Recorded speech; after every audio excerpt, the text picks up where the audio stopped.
कैसे हो मेरे जिगरी यारों। मैं आपका अपना हॉरर यस हाजिर हूँ एक खौफनाक मगर दिल को चीर देने वाली दास्तां लेकर। दोस्तों, पहाड़ों की वादियाँ जितनी खूबसूरत होती हैं, रात के अंधेरे में उतनी ही रहस्यमय और जानलेवा हो जाती हैं। शिमला, जिसे पहाड़ों की रानी कहा जाता है, लेकिन क्या आप जानते हैं कि इस रानी के ताज में कई ऐसे काले हीरे जड़े हैं जिनका राज सिर्फ वहाँ की हवाएं जानती हैं। आज की कहानी हमें ले चलती है शिमला की उन घुमावदार सड़कों पर, जहाँ कोहरा इतना घना होता है कि अपनी ही आंसू की आवाज भी पराई लगती है।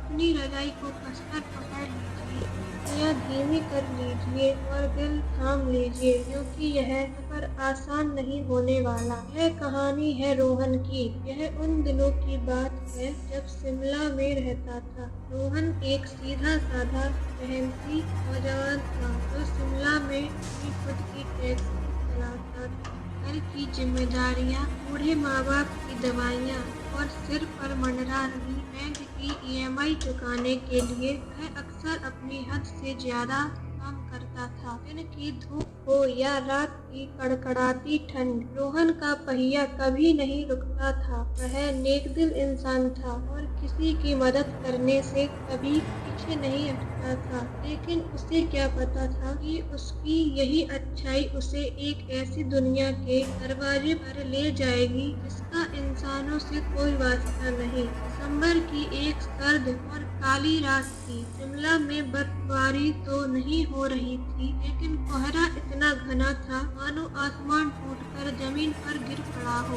और बादलों ने पूरे शहर को अपनी सफेद ठंडी चादर में लपेट लिया हो। सड़कों की पीली स्ट्रीट लाइट्स कोहरे में धुंधली पड़ चुकी थी। घड़ी में रात के 2 बज रहे थे। सन्नाटा ऐसा था कि सूखे पत्ते के गिरने की आवाज भी बम फटने जैसी लग रही थी। रोहन अपनी टैक्सी लेकर संजौली की तरफ से आ रहा था। वह बहुत थका हुआ था, आंखें नींद से जल रही थी। उसने सोचा कि अब इतनी रात को कौन ही सवारी मिलेगी, बेहतर है घर जाकर सोया जाए और कल सुबह जल्दी काम शुरू किया जाए। वह बस मुड़ने ही वाला था कि तभी घने कोहरे के बीच सड़क के किनारे आकृति दिखाई दी।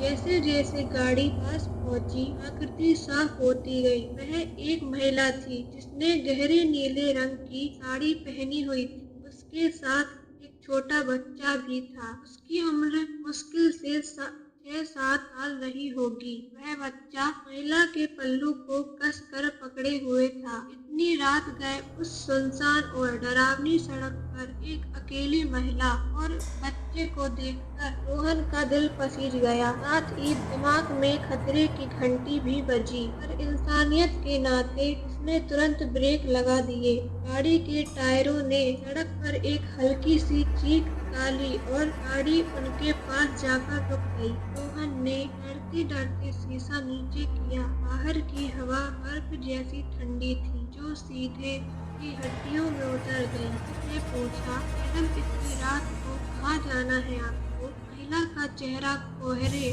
और अंधेरे की वजह से साफ नहीं दिख रहा था। बस उसकी नीले रंग की साड़ी हवा में लहरा रही थी। जब उसने जवाब दिया तो उसकी जब आवाज में एक अजीब सी खनक थी, जैसे किसी गहरी गुफा से आवाज आ रही हो, और उसमें गजब की ठंडक थी। भैया, हमें पुराना चर्च के पास छोड़ देंगे। मेरा बेटा बहुत बीमार है, हमें जल्दी घर पहुंचना है। रोहन ने गौर से देखा, पाया कि बच्चा सचमुच ठंड से बुरी तरह ठिठुर रहा था। लेकिन अजीब बात यह थी कि वह रो नहीं रहा था, बस पत्थर की मूर्त बना खड़ा था। रोहन ने बिना देर किए दरवाजा अनलॉक किया और कहा, जी बिल्कुल, जल्दी बैठ जाइए, बाहर बहुत ठंड है। वे दोनों पिछली सीट पर बैठ गए। जैसे ही वे गाड़ी में बैठे, रोहन को अपनी कार के अंदर का माहौल अचानक बदलता हुआ महसूस हुआ। कार का हीटर फुल स्पीड पर चल रहा था, फिर भी तापमान अचानक फ्रीजर जैसा हो गया। रोहन के हाथों के रोंगटे खड़े हो गए और एक अजीब सी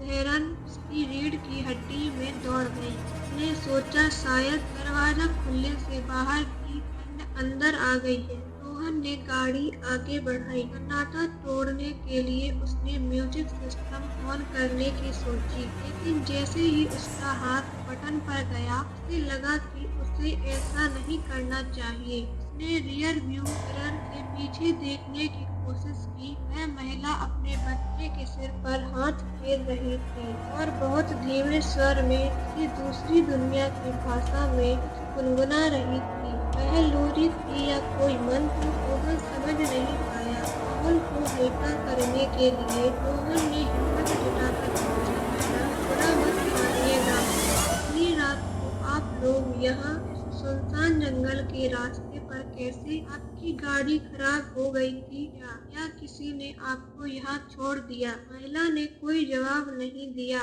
ना हाँ ना ना, बस एक भारी सन्नाटा छाया रहा। इतना गहरा सन्नाटा कि रोहन को अपनी धड़कनें सुनाई देने लगी। उसे एक अजीब सी बू आ रही थी, जैसे गीली मिट्टी और ठहरे हुए तालाब के पानी की गंध होती है। रोहन ने सोचा कि शायद कीचड़ की वजह से ऐसा है और चुपचाप गाड़ी चलाता रहा। रास्ता कटता गया, घुमावदार मोड़ बीतते गए और आखिरकार गाड़ी थाना चर्च के पास पहुंच गई। यह इलाका दिन में भी वीरान रहता था और रात में तो यहाँ परिंदा भी पर नहीं मारता था। वहाँ एक पुराना ब्रिटिश जमाने का कब्रिस्तान और कुछ टूटे-फूटे खंडहर हो चुके मकान थे। रोहन ने एक पुराने गेट के पास गाड़ी रोकी और राहत की सांस लेते हुए बोला, मैडम, हम फंस गए।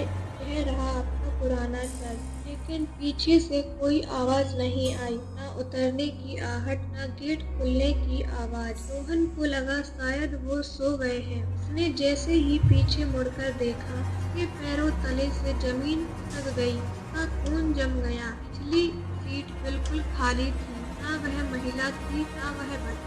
गाड़ी के दरवाजे लॉक थे, वे चलती गाड़ी से खुल नहीं सकते थे। रोहन की सांसें अटक गईं। उसने सीट को गौर से देखा। सबसे डरावनी बात यह थी कि जिस जगह वे बैठे थे वह सीट पूरी तरह से गीली थी, पानी से लथपथ, जैसे कोई नदी या तालाब से निकलकर सीधा वहां बैठा हो। और वही सड़ी हुई वनस्पति और पुराने पानी की गंध अब पूरी कार में फैल चुकी थी। रोहन का गला सूखकर काटा हो गया। उसने कांपते हाथों से दरवाजा खोला और बाहर देखा। दूर दूर तक कोई नहीं था, सिर्फ सन्नाटा, गहरा और पुराने चर्च की वीरान दीवारें। रोहन इतना घबरा गया कि उसने एक पल भी वहां रुकना गवारा नहीं किया। उसने तुरंत गाड़ी स्टार्ट की, एक्सीलेटर पर पैर दबाया और वहां से पागलों की तरह अपने घर भाग गया।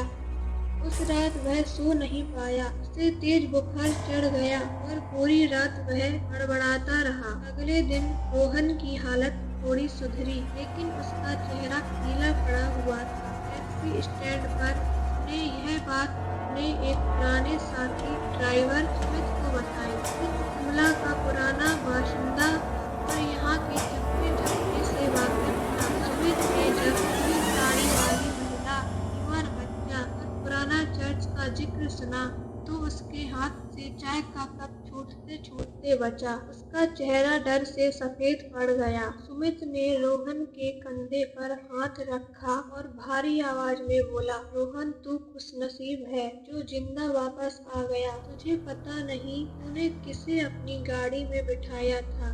जहाँ तूने लिफ्ट दी थी वहाँ ठीक 3 साल पहले एक भयानक हादसा हुआ था। एक महिला, जिसका नाम अनीता था, अपने बीमार बेटे आर्यन को लेकर पानी रात में अस्पताल जा रही थी। बारिश बहुत तेज थी, कोहरा भी था और उनकी कार नियंत्रित होकर गहरी खाई में गिर गई। पुलिस को उनकी कार और लाशें कई दिनों बाद पुराना चर्च के पास वाले उस गहरे नाले में मिली थी।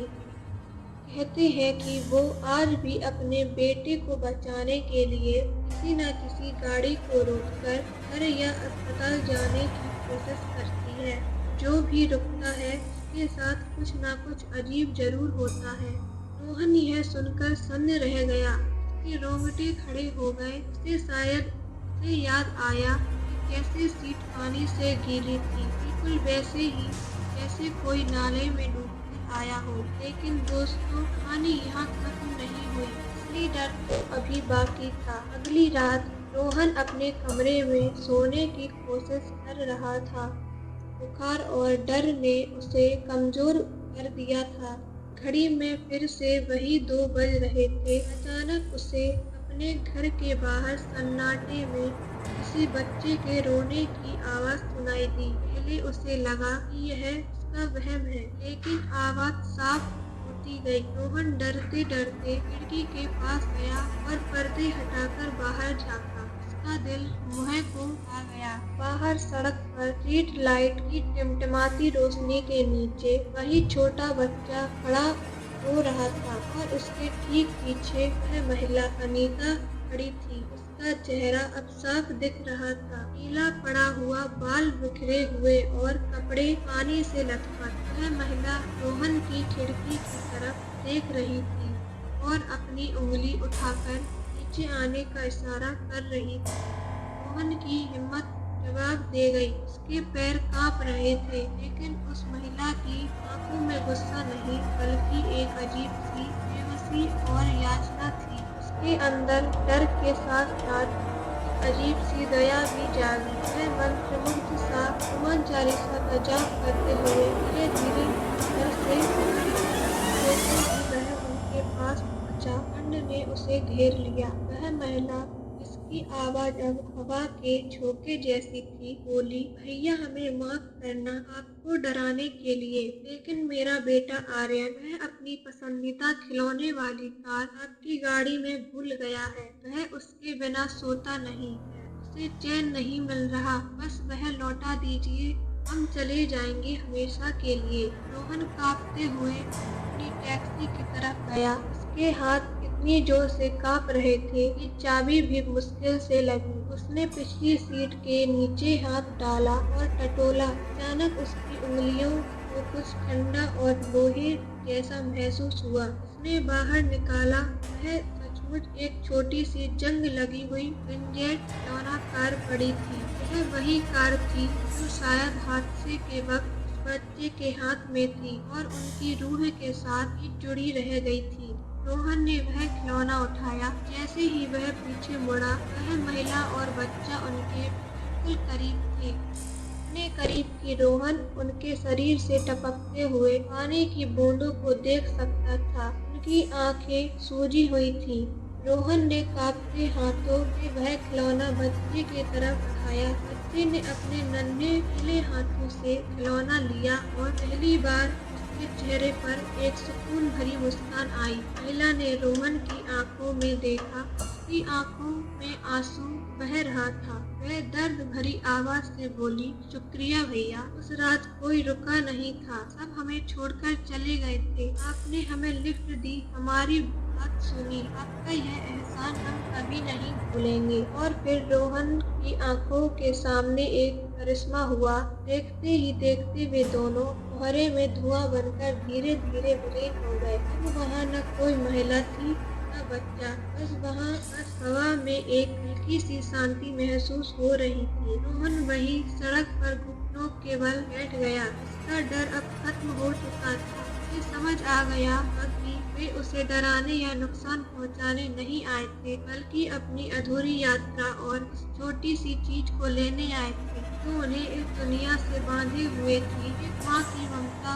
मौत के बाद भी अपने बच्चे की खुशी के लिए भटक रही थी। अगले दिन रोहन ने उस इलाके में पूछताछ की और अनीता के पति मिस्टर वर्मा को ढूंढा। मिस्टर वर्मा अब शहर के एक कोने में बिल्कुल अकेले रहते थे। पत्नी और बच्चे के गम में उन्हें छोड़ दिया। रोहन ने उन्हें सारी बात बताई, गिफ्ट देने से लेकर खिलौना लौटाने तक। मिस्टर वर्मा पर रो पड़े। उन्हें रोहन के आदेश में लगा लिया। हाँ आर्यन, वह खिलौना अपनी जान से ज्यादा प्यार करता था। हादसे वाले दिन मैंने उसे वह नई कार दिलाई थी। रोहन ने उन्हें वह जगह बताई जहाँ उसने उन्हें आखिरी बार देखा था। मिस्टर वर्मा ने वहाँ जाकर विशेष पूजा पाठ करवाया और अनाथ बच्चों को खाना खिलाया ताकि उनकी आत्माओं को पूर्ण शांति मिल सके। उसके बाद से शिमला की उस सड़क पर पुराना चर्च के पास फिर कभी किसी ने नीली साड़ी वाली महिला या उस बच्चे को लिफ्ट मांगते नहीं देखा। वे आजाद हो चुके थे। तो साथियों, देखा आपने, कभी कभी जो हमें डरावना लगता है इसके पीछे एक गहरा दर्द और एक अधूरी कहानी छुपी होती है। हम अक्सर भूतों की कहानियों में डरते हैं, लेकिन भूल जाते हैं कि वे भी कभी हम और आप जैसे इंसान थे। मोहन अगर उस रात डर के मारे कुछ गलत कर बैठता या खिड़की बंद कर लेता तो शायद वे आत्माएं आज भी उस खिलौने के लिए भटक रही होती। डर अपनी जगह है,